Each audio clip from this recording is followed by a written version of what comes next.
question more specifically for you, Brian, but others can comment on it. Controversy in this race is maybe an endorsement you received from former Congressman Joe Schwartz, and whether this is a congressman that supported Mark Schauer in the last election, and whether that was with conditions or solicited, or I would just like to hear all the candidates comment on that endorsement. Yeah, I remember when I got the endorsement, Mike Marzano, my campaign manager, called me up and said, "Do you have a quote for the Jackson Citizen Patriot on Joe Schwartz's endorsement?" And I said, "Joe Schwartz is what?"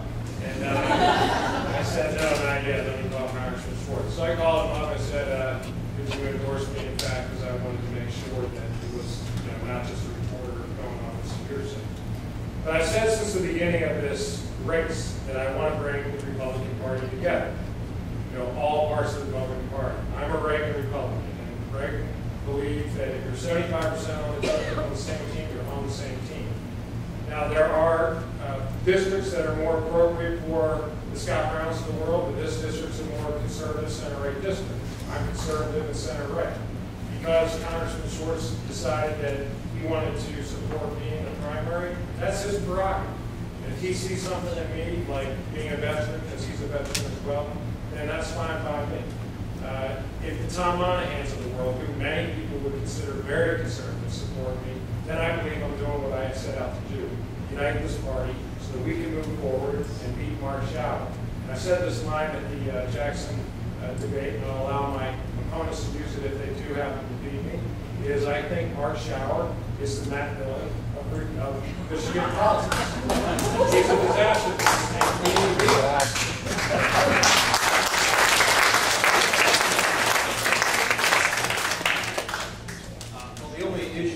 Brian, that I would have is I don't think it was actually a surprise, because after all, his name was on that post committee that on the invitations for that fundraiser, along with some other folks who actually also supported Mark Schauer. So I'm not sure it was a surprise, because how could it be a surprise? Your name was on that invitation list with Mr. Schwartz as one of those co-hosts. Well, not getting a tip for tat, but Patty Miller, who I believe is well respected, a classiest lady you could ever run into, had a fundraiser for me. Hans Schuler from Schuler's, who has endorsed me, decided to have a fundraiser for me. They are very close friends, probably lifelong friends with Joe Schwartz, and they asked him to be on the host committee. That's different from endorsing someone. So that's all I got to say about that. Well, I guess I got to jump in. Since I know Joe Schwartz. And Brian, you know Joe Schwartz. I hope. And I don't say that because I dislike Joe Schwartz. I just disagree very strongly on policy. Disagreed on the very significant policy. Whether it was illegal aliens, or whether it was abortion on demand, or whether it was tax and spend, there was disagreements. And that was part of our primary battle at Renoa. And I know he has a lot of friends around here. Served as a member of the city council and mayor, respected doctor here, state senator. I served with Joe. In fact, I campaigned for him when I was in the State House, when he first ran for the Senate. But things changed over the years. So policy does matter. Key principles of republicanism, conservatism. Brian, you've not lived in this district very long. This is not a conservative district. This is a swing district. That's why a conservative who runs on conservative ideas will always be targeted and challenged. That's why they spent more to defeat me, the Democrats, than any other candidate in the United States this last election. And we still did 10,000 votes better than the top of the ticket. That's unheard of. Only one other race in the nation, Cincinnati, did that happen. There are key issues, and it ought to be a concern. When polling shows me as the only one defeating Mark Schauer at this time, and not one other primary candidate in the state defeating Mark Schauer at this time. It's quantifiable evidence. So I say to you folks, when you see Joe Schwartz, Hans Schuer, Detroit Free Press, endorsing it. And you know that those people also endorsed and supported Mark Schauer in the last election against me. And when Joe Schwartz says in the paper, you read it, if Tim Walberg wins, I will be endorsing Mark Schauer again. It should give us a little bit of concern, Brian. I know you have an answer for this, but it should give us a little bit of concern that Mark Schauer's team is selecting the candidate they want to run against in the general election.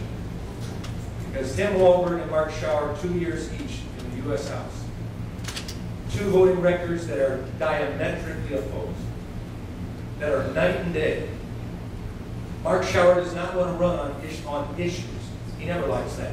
He runs on perception. And he will use every single rule of perception against another candidate, as opposed to me. So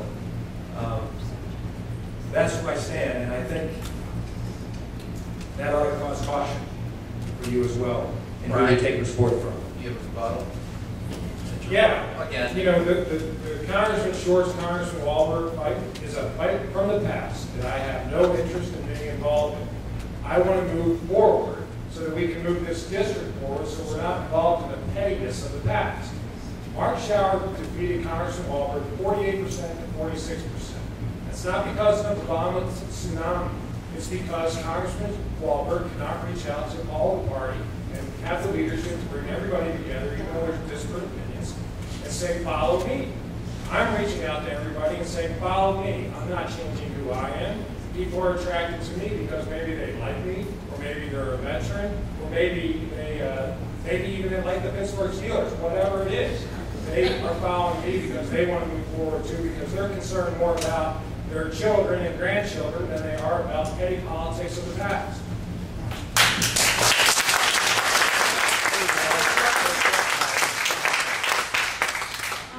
Tim, what will be different about this race than 2 years ago if you are the candidate?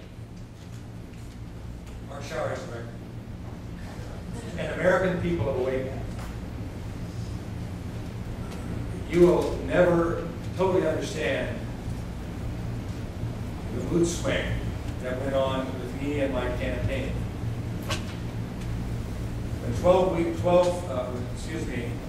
before John McCain made that historic announcement, I'm leaving Michigan. I'm not campaigning here anymore. Candidates do it all the time, but they don't announce it. We were 12 points up on Mark Schauer at that point in time, the last month of the campaign. 12 points. 2 weeks after that, we were 2 points up. I remember asking that pollster, the same pollster we have now, the same pollster that Governor Chris Christie used in his campaign. Incredible pollster, and I said, 2 points. What if Barack Obama and Acorn get the people to polls that they registered? He said, well, historically that doesn't happen. I think get people to polls that have never voted before. But if they do, you're toast. Over 2% toast. So still lost. It's different. Tea parties, 9-12 people have been energized. They're looking for conservatives. I've got a conservative pedigree. It's no guess by golly. I've got a record that you can look to. Mark Schauer has a record then. We can talk about his record versus mine. I doubt he wants to debate me. We look forward to those opportunities, and I think the American public will say, we gave you the chance. You took us away from America. We want to go back. And